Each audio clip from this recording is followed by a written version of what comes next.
ఇక ఎలక్షన్స్ లో తప్పుడు అఫిడవిట్ దాఖలు చేశారని సిపిఎం నేత శ్రీనివాసరావు చేసిన వ్యాఖ్యలకు కౌంటర్ ఇచ్చారు deputy speaker Raghurama Krishnam Raju. Court order వచ్చిన తర్వాతే ఇల్లు తొలగిస్తున్నామని, స్టే ఉన్నా ఇళ్ల జోలికి వెళ్లట్లేదని క్లారిటీ ఇచ్చారు.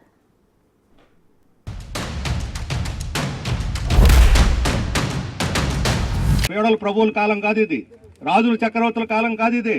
ఇది ప్రజాస్వామ్య యుగం. ప్రజల యొక్క అనుమతి లేకుండా ఏమీ చేయటానికి లేదు. మీకు ఎవరి ప్రతాపం దొరకలేదు. ఈ రఘురామకృష్ణరాజు గారి చరిత్ర ఏమిటి? ఈయన చరిత్ర ఏమిటి?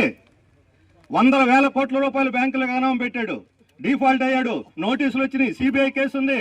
2019 నుంచి వరుసగా ఎన్ని కేసులు ఉన్నాయి? బహిరంగ దమ్ముంటే ప్రకటించిన ఆస్తులు స్వాధీనం చేసుకున్నా సరే అవి సరిపోవు. ఎవడబ్బ సొమ్ము అండి?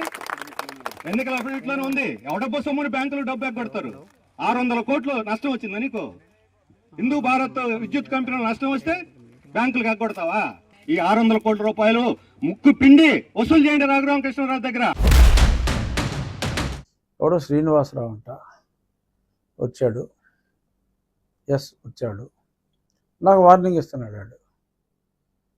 30 రోజులు గడువిస్తున్నా ఈ భాగవతం అంతా బయట పెడతాయి. ఆ భాగవతం అంతా నా ఎలక్షన్ అఫిడవిట్లో నేనే చెప్పా. అలా పెట్టాడు case. You have to face it. Election అఫిడవిట్లోనే ఉంది. శ్రీనివాసరావు నువ్వేంటారా మళ్ళీ చెప్పింది ఏంటి? పైగా వార్నింగా? ఏం చేశాను నేను? మీరు మీ పార్టీ అంటే మాకు గౌరవం ఉంది, విలువలు కాపాడే పార్టీ, ఎంతో కొంత ప్రజలకి మరి ప్రజా అవసరాలు గుర్తించే పార్టీ అని మాకు మర్యాద ఉంది. ఆ మర్యాద పోగొట్టుకోవద్దు. ఒక వ్యక్తి మీద అచ్చేస్తా ఇచ్చేస్తా అని నువ్వు శ్రీనివాసరావు మాట్లాడితే మేము కాలి కూర్చుంటాం. మాట్లాడు, ఏం మాట్లాడతావో మాట్లాడు. అంచేత నన్ను అడిగితే నేను చెప్పుండేవాడిని. శ్రీనివాసరావు నీకు అడిగితే చెప్పుండేవాడిని క్లియర్గా జరిగింది ఏంటి. Court order చూపెట్టేవాడిని.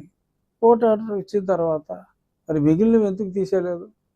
మరి నేను అంత అహంకారం అయితే, నేను అంత దుర్మార్గుడిని అయితే మిగిలినవి కూడా తీసేవాడిని కదా.